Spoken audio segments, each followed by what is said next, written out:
வணக்கம். வீடியோ பார்க்கறதுக்கு முன்னாடி இப்போ சீமான், சாட்டை துரைமுருகன் இந்த மாதிரியான ஆட்கள்லாம் அவங்களோட மீட்டிங் ஒன்றில் பேசும்போது சொல்றாங்க, நம்மளோட எச்சத்தில் தான் சில பேர் கட்சியை நடத்துறாங்க, மஞ்சள் சிவப்பை பிடிக்கிட்டாங்க, பிறப்புக்கும் எல்லாரும்ன்றதை நம்ம கிட்ட வாங்கிட்டாங்க அப்படின்னு. அதெல்லாம் உங்களுக்கு காப்பி கொடுக்கல, யாரும் காப்பி ரைட் போட்டுதாப்பா தம்பிகளா, இது ரெண்டும் நீங்களே வைத்துக் கொள்ளுங்கள், உங்களுக்கான உரிமை அப்படின்னு சொல்லிட்டு அதெல்லாம் காமனா இருக்கிறது.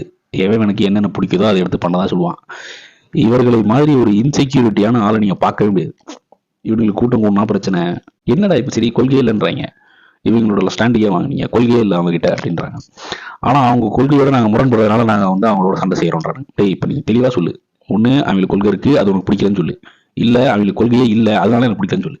ஒரு பக்கம் போய் அவங்களுக்கு கொள்கை இல்லை அப்படிங்கிற, இன்னொரு பக்கம் வந்து என்ன சொல்ற, அவங்க கொள்கையோட நாங்க முரண்படுறோம், அதனால அவங்க நாங்க மூர்க்கமா எதிர்க்கிறோம் அப்படின்னு. இவங்க எல்லாருமே இவங்க கட்சியில இருக்கவங்க. இப்ப நாளைக்கு இவங்க என்ன பண்ணுவாங்கன்னு நினைக்கிறேன், இந்த காம்படிஷன் பேச்சு போட்டி எல்லாம் இருக்கும்ல, அங்கெல்லாம் போய் உட்காந்து வாங்கி நினைக்கிறேன்.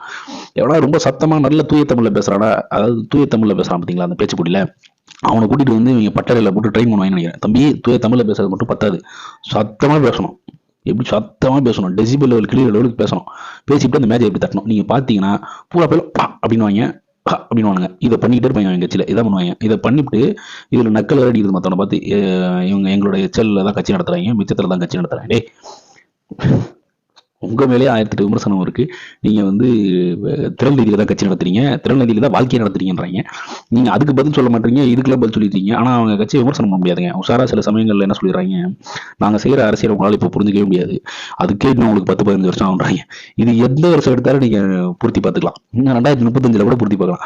சரி, இவங்க அரசியல் நம்ம புரியாது, இன்னும் 15 வருஷம் ஆகும் போல அப்படின்னு நினைச்சிட்டு நம்ம பாட அடுத்த கட்ட நடவடிக்கையை நோக்கி போக வேண்டியதான். வேற என்ன பண்றது.